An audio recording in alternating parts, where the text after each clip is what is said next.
Alors, on continue sur la partie 4, la notion d'employeur et de salarié.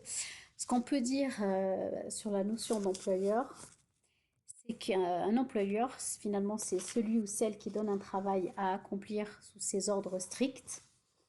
Et au regard du droit, l'employeur, c'est simplement celui qui fournit un travail à exécuter, qui donne, comme vous pouvez le voir, des instructions, hein, qui fournit aussi un environnement, une organisation, des conditions de travail. Il est là aussi pour surveiller, contrôler l'exécution de ce travail, sanctionner le cas échéant si il y a eu des manquements à l'exécution de ce travail. Et c'est lui aussi, bien sûr, qui, en contrepartie du travail réalisé, rémunère ce travail. En ce qui concerne le salarié, donc le salarié, on peut le définir comme une personne physique, contrairement à l'employeur qui, lui, peut être une personne morale.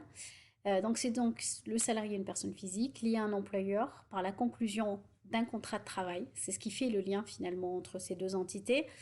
Et le contrat de travail ouvre finalement une relation, crée une relation de subordination permanente. Alors toujours bien sûr dans le cadre de ce contrat de travail.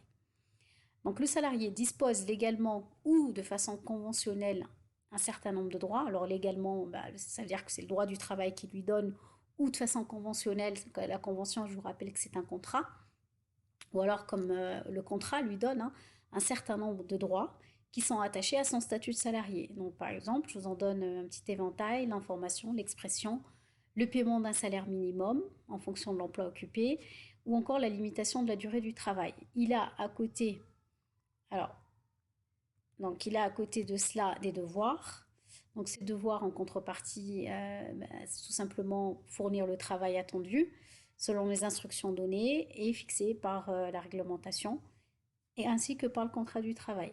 Contrat de travail. Donc voilà, il a des droits, mais aussi, bien sûr, des devoirs. Alors, ce qu'on peut aussi étudier, et ce qui est intéressant à voir, c'est que dans le cadre du droit du travail, enfin ce qu'on appelle droit du travail, finalement, il émane de différentes sources.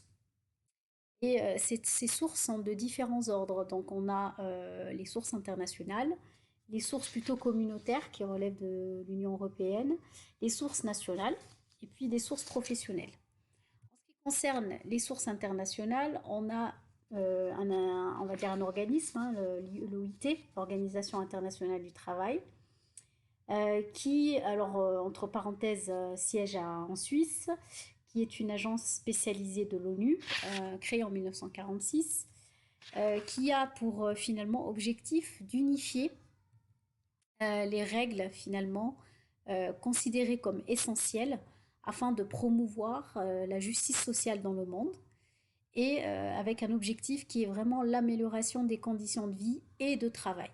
C'est pour ça que l'OIT finalement élabore toutes sortes de conventions qui sont bien sûr soumises à la ratification des États, c'est-à-dire que les États doivent les accepter, ou s'il n'y a pas ratification, des recommandations. Et on attend à ce que finalement toutes ces ratifications-là soient respectées par les États. On attend simplement, il n'y a aucun moyen finalement de contrainte qui est instauré. Donc on en appelle un peu à la bonne volonté des États pour respecter toutes les décisions qui auront été prises dans cette institution. Typiquement, vous avez l'exemple de la Convention 158 qui aborde la réparation du salarié en cas de licenciement, et qui dit que tout licenciement, si par exemple il n'y a pas vraiment de cause réelle et sérieuse, imaginons, tout licenciement doit finalement faire l'objet d'une réparation pécuniaire. Voilà. Donc toujours est-il que c'est une recommandation pour tous les États, on va dire, euh, qui le veulent bien. Mais encore une fois, il n'y a pas d'obligation, et les États peuvent, toujours est-il, faire mieux que ces recommandations. Nous avons aussi le Conseil de l'Europe, créé en 1949. Alors le Conseil de l'Europe, c'est une organisation intergouvernementale qui regroupe 47 États dans les 28 États membres de l'Union européenne, donc pas que finalement les États membres de l'Union européenne. Et parmi ses objectifs figure la défense des droits de l'homme, la prééminence du droit, ainsi que la recherche de solutions aux problèmes de société.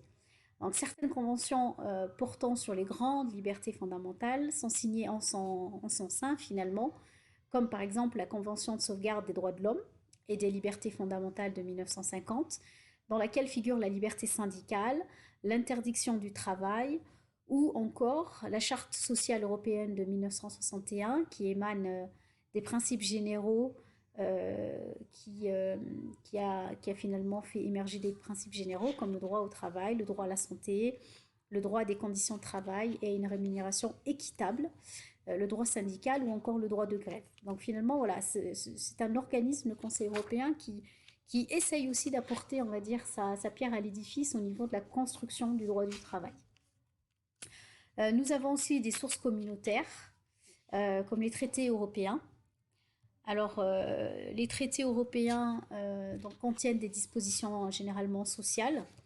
Donc, les grands thèmes abordés s'articulent autour finalement de la libre circulation des personnes et donc des salariés, des droits fondamentaux des salariés avec la lutte contre les discriminations, de l'égalité entre les hommes et les femmes, des conditions de travail.